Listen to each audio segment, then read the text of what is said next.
Hey there, Heather Boyd Wire here, and this week we're going to make some beautiful snowflake earrings out of wire. This design is very similar to this brooch that I made quite a few years ago. And what we're going to need for this project are your tools, some aluminum wire. If you don't have aluminum, you can use copper wire, and you're going to need some earring hooks. So I'm using my earring hack for these earrings to make them the same size. I'm taking both wires and putting them together. You could probably do something like this on a homemade jig, but it would take a lot of nails to do all the little bends, so I do them both at the same time. And you want to start an inch and a half from the top, and you're just going to freeform this. Now this, I admit, is a bit of a tricky project if you don't have a good sort of sense of dimension, but what you can do is just start by doing one section. Okay, so we're just going to bend it. The design I like is to do a bigger triangle at the top, a little one underneath. It's not really a triangle, it's a half triangle, and then kind of eyeball the sides. So we're just going to go around and do all of our shapes. So we're getting an idea. This is sort of between an 1/8 and a 1/4 inch in there. If you want, you can maybe print out a template and trace it, which would be another possibility.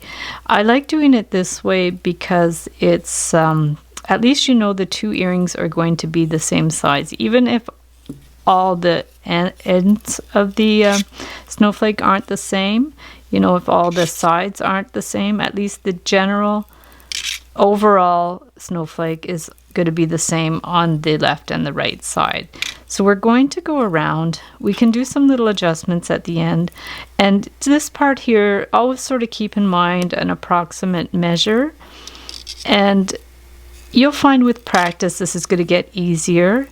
I like using the aluminum wire because the copper wire, I find, doesn't make these nice crisp bends, and aluminum wire is really good for that. You could bend a nice kind of right angle, whereas with the copper wire I find it's more of a soft bend, which is great for some projects that you need like nice curves and stuff, but for projects like this that you want sharp bends, it's better to use the aluminum. Now it is more fragile, so you want to be careful not to pinch the wire so much that you bend, like that you break right through it, because aluminum wire is more delicate. In fact, sometimes in a pinch, I'll just squeeze the ends with my pliers and that'll actually snip it, instead of using, if I don't want to bring my cutters with me, or I forgot my cutters, sometimes I can just use the end of my pliers as little snippers, which is good on one hand, but on another hand it's not good because it means the wire is very fragile. So you'll see I'm just going all the way around, and this part's tricky if you've never done it before because you have to really keep track of how many of these ends that you've done, because we want 6 sides all together.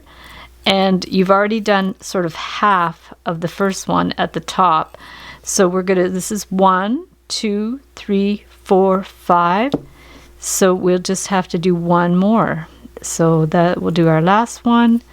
And then you'll see in the finishing touches how it all comes together. But you'll see it already starts to look like a snowflake. Like I said, it's a bit of a more advanced project if you're not super good with sort of proportions, but if you find it helpful, either draw out a whole snowflake or even just one side of the snowflake, so you have a basic shape that you can trace. You could definitely do that, like just on a paper draw one little end and then do them one at a time and follow your drawing. So that could work too.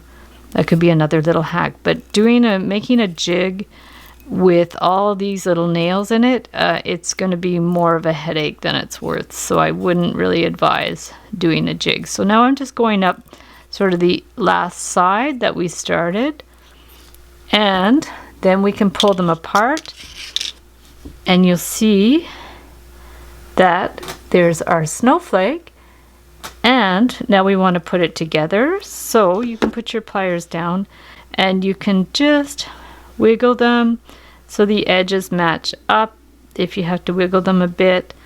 Okay, and we're just going to keep wiggling it around. It's always in the finishing touches that it always comes together. So we'll just keep wiggling it around. Now, a hack for this is, I'll show you after. Let's put these ends together first. So we're going to line that up and then take our flat pliers, gently hold this here and bend that one end up and around. Okay, we're going to bend that end up and around and give that a trim. And then take our round pliers. You want to make sure this stays lined up. Bend that to the left, I guess maybe the right if you're left-handed, and then pull that around. Okay, and hold this with your flat pliers gently. I always like to hold this end up so it won't slip, and then I wrap this around the top of that so it won't slide up and down, because you don't want it to become distorted at some point. So that's done. Okay, and you can give it a little bit of a pinch. So if you need to straighten it out, now you want these lines to be straight, right?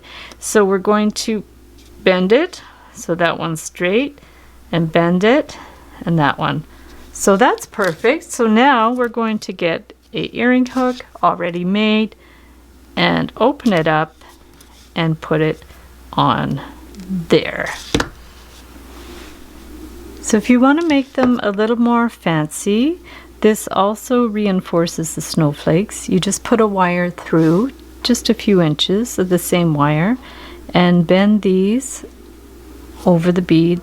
And then what I'm going to do is take the pliers and just bend it one way, and then just take this and bend it the other way. This just makes it easier to wrap on the snowflake. And then what you want to do is just take this and put it under this one and under that one, because we want to wrap it around. And the only reason I bent it first was just to give it a little bit of a head start, and hold it in place, and then wind this around a couple of times. Okay, just going to wind it around, and then you can clip it. And the same on this side, just wind it around. Yeah, I just find when you bend it first, it makes it a little easier to wrap around. So we're going to bend that one there. And then, if you need to, you can tighten it up and press it down. And then at that point, you can push this in a little more as well.